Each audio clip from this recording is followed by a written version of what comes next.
Before we get into this latest story, don't forget to hit the subscribe button if you haven't done so already. I do care, but that doesn't make me a great carer. For those of us lucky enough to see our parents live to what's generally considered a decent age, this does come with their inevitable sad decline, both mentally and physically.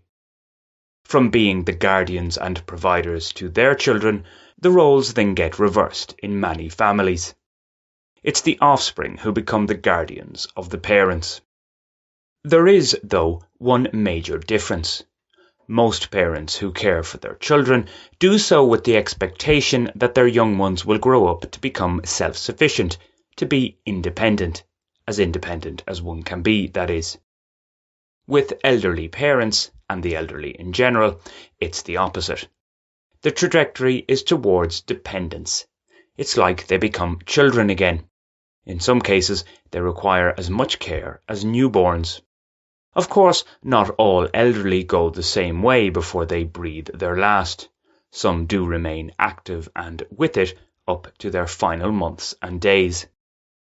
With my own parents, at the risk of sounding facetious here, if we could merge my mother's physical fitness with my father's mental acuity, we'd have a fairly robust individual. Robust considering the ages in question anyway. My mother is a few years shy of her 80th birthday, my father is already an octogenarian. As it is, a life of toil appears to have taken its toll on the body of my father. That and arthritis. As for my mother, she's afflicted with Alzheimer's, the disease that gnaws away at the kernel of who you are, leaving only the dry, empty husk of the person you love behind, as I heard it accurately if depressingly put recently. All this makes for visits to my parents that are more melancholic than filled with the making of new, positive, memorable moments. It's hard not to think back to livelier times, even if they weren't always happy. Nostalgia can be rather nefarious. That I haven't regularly seen my parents over the last decade plus plays a part in this. There's also the fact that my own situation is far from stable. Over the last few years, I've done more pondering than producing. Indeed, returning to the house I grew up in to help out on the farm and whatnot is, in a way, a welcome departure. And, somewhat shamefully, I'm happy to avail of the rent-free board. However, this positivity is nothing more than temporary. After a few days, it brings little to no satisfaction because of my overall uncertainty. I prefer to be lost in Colombia's llanos than lost in Lissacull. I wager such thoughts are made worse by the fact that I am childless. Were I to be a father, I probably wouldn't be in a position to be under the same roof as my parents for weeks on end. Also, I most likely wouldn't have the time nor the luxury to be so reflective, or to be picky about potential employment. One can be guilty of overthinking. Yet, even if my own situation were more stable, I don't think I'd make for a great carer, even just occasionally, of my now more dependent parents.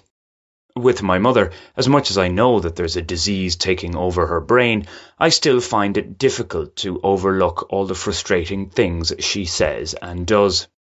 From somebody who seemed to be able to find anything, she was like St. Anthony's representative on earth, now she's the one who misplaces almost everything. One dubious positive with her condition is that any disagreement or argument we may now have is forgotten by her moments later. If only this had been the case when I was a teenager.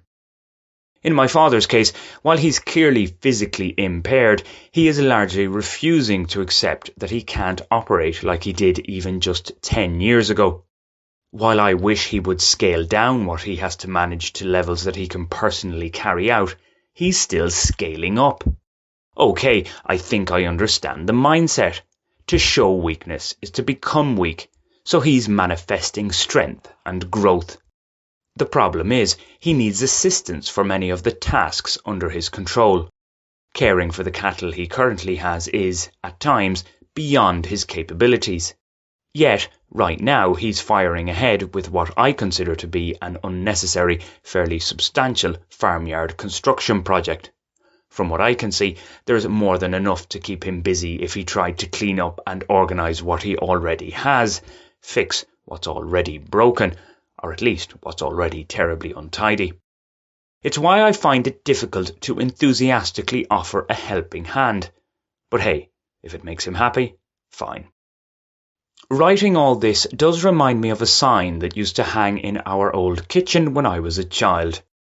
Teenagers, tired of being harassed by your stupid parents? Act now. Move out. Get a job. Pay your bills while you still know everything. A version for those in their twilight years would run something like this. Senior citizens, tired of being harassed by your stupid adult children or relatives? Act now. Downsize, hire non-judgmental home help, and enjoy what's left of your hard-earned money while you still can. While you still can indeed. We all must succumb at some stage. Have you subscribed to this channel yet? If not, why not do so right now? It's free and only takes a second. Thanks!